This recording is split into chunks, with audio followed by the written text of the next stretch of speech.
Each week, the Bible as Literature podcast brings you in-depth discussion of the biblical text in a format short enough for your morning commute, but long enough to be substantive, posing difficult questions meant to keep you engaged. If you value this work, please consider donating as little as 25 cents per episode. That's just $1 per month. To learn more, please visit patreon.com/Bible. That's patreon.com/Bible. Thank you. Hi, this is Father Marc with the Bible as Literature podcast. Why do chapters 41 and 42 of Ezekiel spend so much time talking about the monotonous details of temple architecture?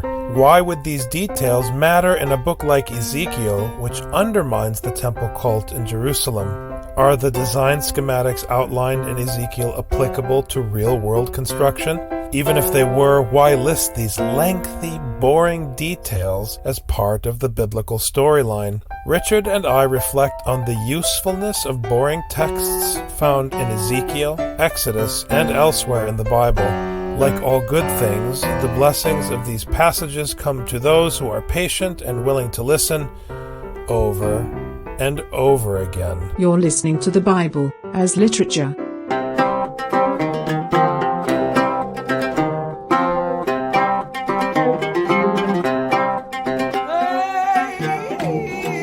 Hi, this is Father Marc.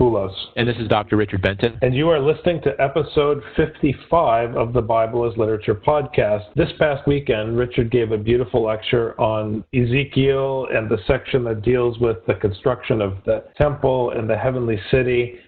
And it led to an interesting discussion in his lecture about the problem, or rather the important challenge, of dealing with difficult, boring, and I really mean boring, texts in the Bible.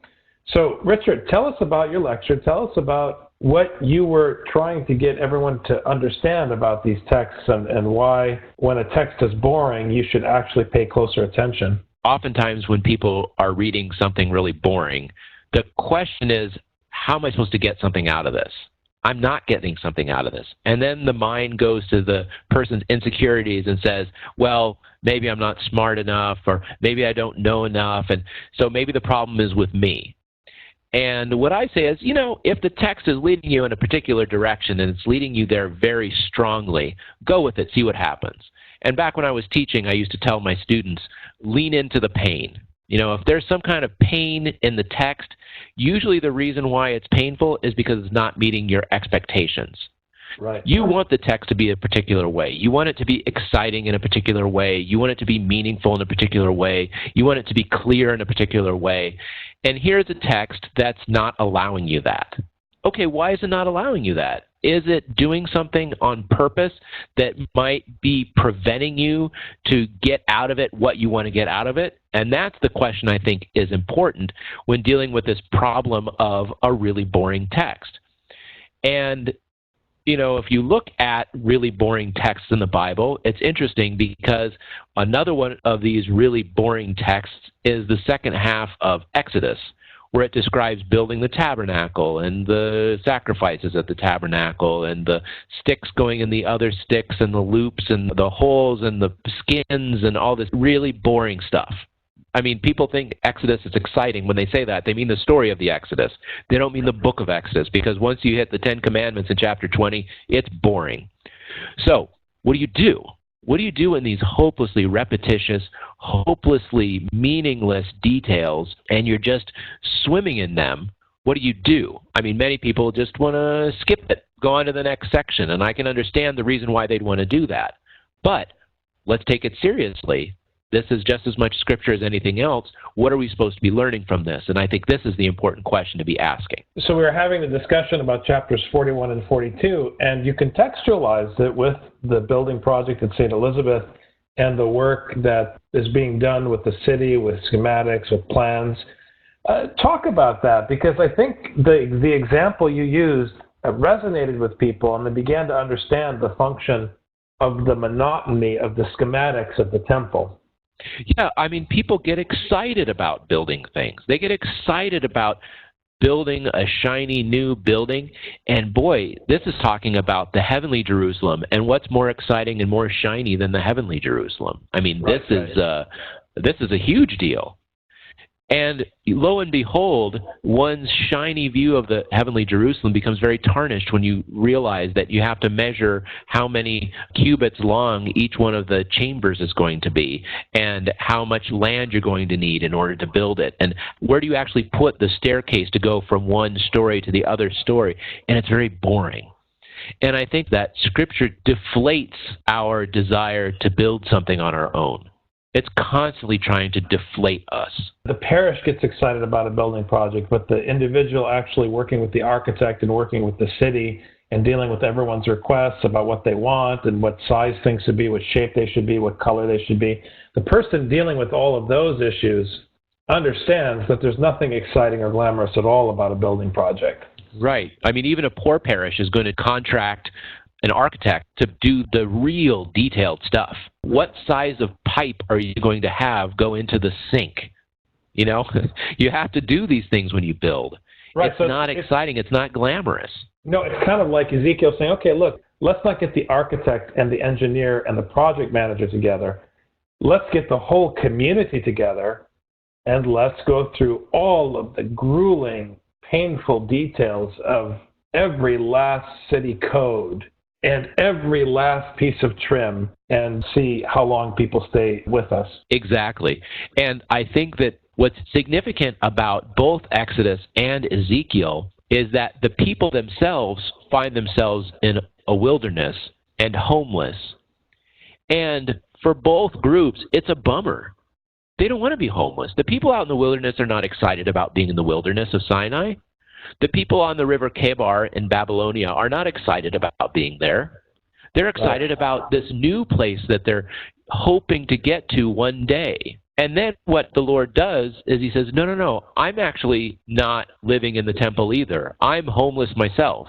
In Ezekiel, he left the temple. And he's perfectly happy being out of the temple. He's probably happier being outside the temple. And so there's a teaching here about what it means to be in exile and to be homeless. And it's two-sided. One is exile is not nearly as bad as you think because the Lord's with you there. Right. And being at home is not as glamorous as you think. It's actually boring and monotonous. And it upturns our expectations about what life is going to be like when we one day have this heavenly Jerusalem that we've been longing for, and then it ends up being kind of boring. So what are some other boring texts that come to mind besides the lengthy codes in Exodus or this section of Ezekiel? I mean, give some other examples. Certainly it's at work with the genealogies. Right, yeah, that was a text that you brought up, Father, when we were talking about this. You were talking about Matthew 1, and I think we brought this up in our podcast of Matthew 1 right before Nativity, and talking about how there's this monotony of names. King after king after king after king after king. And the only thing exciting is when they say, oh, guess what? It was 14 generations. Like, oh, really? And then you want to go back and count. Like, that's the most exciting thing they can do there. The monotony there, just as the monotony at the end of Ezekiel is devaluing the construction of the actual temple, the monotony in the genealogy in Matthew is devaluing the preoccupation with pedigree and lineage and so forth. But still, the fact that these things are lengthy and the fact that they're boring, is that the only point? I don't think so. Like, there's a lot going on in genealogies. Do we just dismiss all of the detailed measurements of the temple? I mean, clearly it's not about constructing an actual temple, but do these things still have metaphoric value? Well, I think one of the things that happens when you have something that's repetitious over and over and over and over and over again, as soon as there's an exception, you notice it immediately. So it sets up your expectations. So one of the things that I noticed in Ezekiel when reading aloud, someone should try to do this, read aloud 41 through 48 and see how well you're able to pay attention to what's going on. And I read it aloud to the group. And what I found fascinating is once you get to the description of the altar, there's very little description.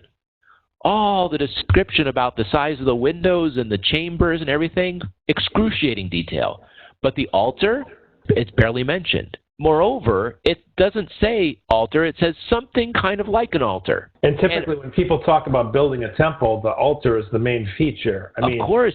In Genesis, Jacob wants to set up an altar. I mean, it's actually folly for him to do so. I mean, we know the story. But the point is, in his mind, when something happens, you set up an altar. That's the basis for the shrine. In Hosea, the prophet tells the people, stop building altars. And so this is what's fascinating is you look at all the excruciating detail, and the one thing that may be exciting, the text snatches from you. It's like building a movie theater without a screen. Okay, we're going to need 18-inch wide seats, and we're going to have arms with a cup holder of 4.5 inches diameter, and on the seats there's going to be number 3 purple velour seats. They're going to be seated at a 15-degree angle when they're not being deployed, and there's also going to be something kind of like a screen. But the curtains next to the screen are going to be made by this particular factory. Oh, wait, hold on. You just skipped over the screen completely. You know, why are you doing this? Now, with a movie screen, I don't know why you'd do this. Probably to get people to think about where they're actually sitting as opposed to what's going on the screen. But here, it's precisely the exception that grabs your attention. And I think we mentioned this too when we talked about the genealogy in Matthew, because what grabs your attention there? It's the women who are outside of the normal schema, and the Gentiles, Uriah the Hittite. And the exile, and the fact that you have mention of David, but David's line fails right in the middle of the genealogy. I mean, there are several elements that actually strike you. I think, though, it's much easier to grapple with the meaning of a genealogy because you are dealing with names of characters connected to other stories. I do think it's much harder when you're dealing with the design of the temple to really understand what's going on. Right. So my question is, beyond the simple fact of it being boring and picking up some of these hints, why should people make themselves listen to these texts? And I say listen because I think they should actually be read aloud in the churches. It's worth it to get together as a group and hear the description of the construction of the untemple. You know, the heavenly temple is another way of saying the untemple in Ezekiel. But why? Why should people force themselves to go through this, Richard? I think it's always nice when a group goes through a text because then collectively they have to grapple with a text and ask the question, and someone has to say, okay, what's this text about? Okay, why are we not getting this text? And people have to grapple with it. And when you grapple with it as a group, all of a sudden people go much more deeply into it. But why read this particularly boring text? I brought this example up when I was talking, the wedding service. I mean, the priest can just as well sign the certificate and say, you're married. What do we need all that other stuff around? Well, you can attach some kind of symbolic meaning around the different actions and stuff like that. Okay, well then what do you need the texts for? Okay, well you need the biblical teaching, obviously, in order to contextualize what is marriage. Okay, fine. What are the prayers for? You have to actually ask, what are all these pieces for? One of the things I appreciated about the wedding, the way that it was done for me, is that you get over the giddiness and the excitement about the wedding, and you're thinking more about being married to this person. And by getting over the emotional part, you can start to think a little bit more clearly about what's going on. And I think reading boring texts from Scripture help us with this because we have to grapple with our own emotion over a certain topic. And we need to have that emotion deflated so that we get a little less excited about the heavenly Jerusalem, frankly. No, I agree. I think there's more, though. That's what I'm saying. I think there's more. I think very often by hearing these monotonous texts over and over and over again, which is the way they were intended to be heard, repetitiously, you'll pick up on more subtleties than simply the fact that the altar is de-emphasized and the monotony is mocking the emphasis on materialism with respect to Jerusalem and so forth. I think even in the monotony of the schematics of the temple, which are intended to bore you out of your mind, there's still more hidden treasure to be found in terms of the kind of meaning you point to with the de-emphasis of the altar. I think that's the point, that you have to keep hearing these things over and over again. It's not just deflating you and boring you so that you can reflect on what it's going to be like to be married. It's deflating you to deprogram you so that you will think about what it wants you to think about. So Right. what's going on with the 500 cubits, we might not know. It might not be obvious to us, but it was written. Right. And it's obviously not about constructing something literal. It's obviously about something metaphoric. So then the effort becomes trying to figure out why 500 and 500 and so forth and so on. Yeah, I think that what you're describing is really any difficult text. I think that that's important. You know, when we were reading through the book of the 12, a lot of that seemed monotonous to people. So the same questions were raised. Well, what is the deeper meaning here? And then you realize, oh, well, notice that Israel is being deflated in one book, and then the following book, the nations are being deflated. And this happens a couple times. Oh, there seems to be a kind of pattern we start to notice. Then once we see a more overarching pattern, then we can say, okay, there's something deeper going on in this story. And I think that's really, why we keep reading the biblical text over and over and over again, is to always be looking for the deeper meaning that might be there. This has been a great discussion, Dr. Benton. It's unfortunate we couldn't meet each other face-to-face this week, but thanks to the wonders of technology, we can still connect. Hope you have a great day, and I'm looking forward to our next conversation. Thank you very much, Father. Take care. Have a good week. All right.